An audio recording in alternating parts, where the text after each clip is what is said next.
What's good, YouTube? What's poppin'? Leo Fortune back with another video, back with another reaction, and back with another banger. So y'all, listen up, y'all. Today I'm gonna be reacting to the billionaires who wanted to die broke is officially broke. Forbes. Let's see what's really going on with this video. I like to see about successful people, and sometimes success is not always measured with financial gain, but sometimes it is, especially when you get into the billions. So millions, everyone's a millionaire nowadays. Nowadays the average house, especially in Toronto, is $1 million. So the average person could have $1 million. If they don't have liquid cash, they'll have property that's worth about $1 million, give or take. Anyhow, let's look at these billionaires though that want to die broke. From Bill Actually, and before I continue, subscribe. Gates, and obviously Forbes has always been doing. We've always worked with Bill Gates on our philanthropy summit. These are the richest, most influential people in the world, and we do a big summit. And Bill Gates sends an email saying something like, "You know, you guys should really take a look at Chuck Feeney. He is one of the key inspirations to why we even did the Giving Pledge." And you know, when Bill Gates sends you an email, says, "Hey, you should take a look at this person. He's influenced me and Warren Buffett and Oprah and you name it. You follow that lead." I've been lucky at Forbes to meet a lot of CEOs and a lot of billionaires, and they're all different. There's not, some of them, some of them are, is what you would think, over the top with all the crazy toys and all the flash. Chuck, if he was sitting on a park bench, you would just think he's an older gentleman. Very quiet, very understated. He wore, I remember, like a blue blazer that had frayed holes in the arms. His briefcase was an old grocery bag, a plastic grocery bag that was stuffed with newspapers. This is someone who gave away $8 billion after tax. That's a fortune, absolute fortune.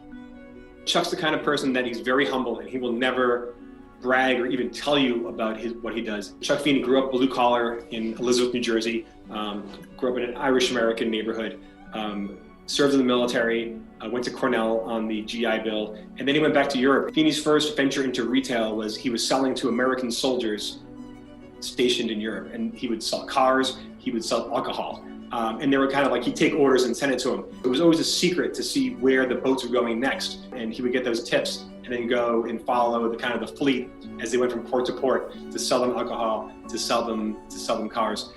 That kind of evolved into what is duty-free shoppers. They're owned by LVMH, and you see them around cruises, you see them in airports. Basically, you're buying these luxury gifts without paying tax. But his main thing was he had the smarts, but also the great timing. He's a very smart, very shrewd, very aggressive businessman, and he took that kind of shrewdness and aggressiveness and put it into charity. Forbes was going to put him. That's beautiful, yo. For you to grab that kind of same energy. That's why I always talk about, the energy that we put out. And when you can put out, because no matter what, you're always putting out an energy.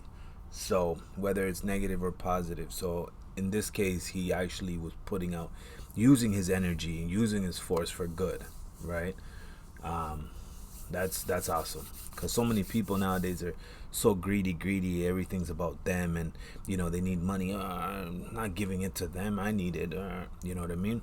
And I know it's easier said than done, especially when you see a billionaire. You're like, yeah, but a billionaire, but he gave all his money away. But that's to show you that he knows that he is the billion. He's the one who's worth the money.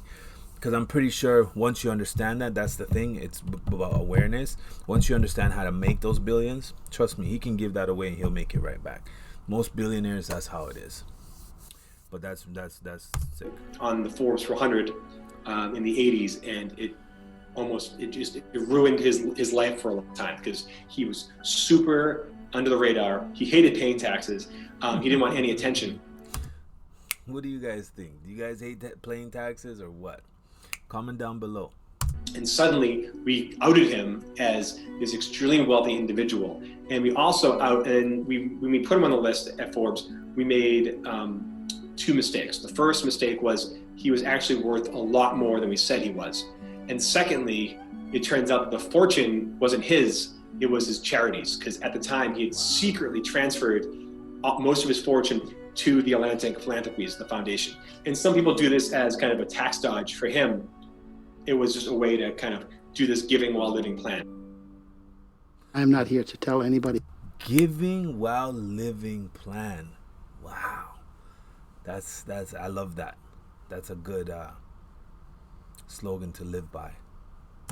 What they should do with their money. If you make your money, you do what you want with it. That's right. But I'm just convinced that the satisfaction one can achieve from helping people is a level of satisfaction that you can't get otherwise. That's so Chuck true. said, I want to go for broke. I want to... I actually, I've experienced the same thing. I've experienced all types of wealth and money, this, that, and the third, material stuff. But honestly, the one thing that I mostly enjoyed the most out of everything, I could have expensive watch or a car. Like, yeah, those things are fun and they, you know, you get it. And I would suggest that if you want to do that, do it. You know, it's up to you. But you'll realize real quick that those things lose its, like, you know, you like it for a month, 6 months. You still always like it. You think they're nice, whatever. You always look at it. But, man, giving and actually, like, giving and using your energy, using your force for good, there's nothing better than that. For me, anyhow, I feel like, I think anybody could relate. Anybody that really, really is in tune and understands, they'll tell you the same. Obviously, you need to have your necessaries met already first, right? Once you have your necessaries met and you experience all those things, because it's part of, you know, life is experiencing. But giving is one of the greatest gifts. Spend all this money while I'm alive. 3 things. I get to, first of all, be in control. The money goes to where I want. Secondly, he wanted to make big bets. He set a date saying, my charity's going to close in 2020. And this was years ago, saying, I'm going to go for broke. All the money's gone, so let's be as aggressive as we can. Let's get the most results.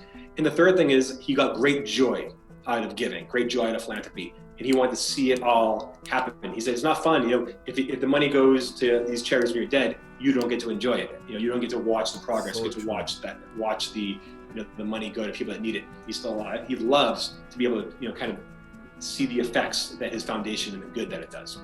So that's Chuck. I was really honored to be able to tell the story of Chuck Feeney closing down Atlantic Philanthropies. That story was, in a way, it was almost ceremonial. The money was already gone, but he basically signed these dissolution papers saying that I did it. Like, I gave away all my money, I'm broke, and now I'm out of business. There are some legacies. One is the Atlantic Fellows, and these are, it's a grant. It's almost kind of like a Rhodes Scholarship, and so the Atlantic Fellows will live on. One of his last and one of his biggest gifts was he donated $350 million to Cornell University to build Cornell Tech, or Cornell Technion, which is this turning Roosevelt Island in New York City into this giant tech hub. He's really inspired a whole new generation. And just look at the giving pledge. You know, Joe Gebbia from Airbnb, Mark Zuckerberg, Priscilla Chan, Dustin Moskovitz from Asana and from Facebook. These are people, they're young, they're still in their 30s, and they've already signed a giving pledge saying that they're going to give away half or more of their money upon their death. I mean, the story of Chuck Feeney really is amazing. I mean, this is someone who loved business for business sake. He was ruthless and very aggressive. Listen, y'all, at the end of the day, we have this money so we can, you know, enjoy and on earth and be able to do good with it, right? So I totally get it. I get it. I don't know about you guys get it. If you guys get it, please comment down below. If you don't get it, comment down below as well. Let me know what you guys actually think about this. I know obviously people always have mixed feelings about everything. Some people will agree, some people disagree. So if that's the case, comment down below. Let me know what you guys want, what you guys think about that. But I totally get it. I'm totally with it, for sure. Especially when you get to that point. I mean, obviously you want to leave your family okay, and, you know. But even then, you know, at the end of the day, life is about the process, you know, and going out there and being able to accomplish your thing. So you want to leave you're not going to leave your kids like super, you know, especially if you're a billionaire. But obviously you take care of the needs again first, and then, hey, why not? He wanted to build his company as big as it could, because kind of deep down, he was secretly giving it away. So the bigger his company was, the more money he could give. What made him happy was giving and helping other people. I think he's worked hard all his life, traveled the world, and is out of money, and he couldn't be happier. Wow. He's got to have some money though, for sure. Like, honestly, billionaires like that, you're not really, money is not what makes you wealthy. It's the connects, right? And the knowledge that you have, because you could be broke. It happens to so many billionaires and millionaires. They go bankrupt, but why do you see them 2 years, 3 years later, sometimes even months, and they're back millionaires and billionaires all over again? Because it's like anything else. Once you know how to do it, you can go back and do it again, right? And then when you have that kind of network, if you're already a billionaire, you network with other billionaires. So at the end of it, all you got to do is call up your homeboy that's a billionaire, and he knows you're good for it. You got a good idea. He's like, all right, yeah, let's just jump in it. Boom, boom, boom. You know what I mean? So anyhow, let me know if you guys like this video. If you did, comment. Give me a thumbs up. If you didn't like it, give me a thumbs down. And see you next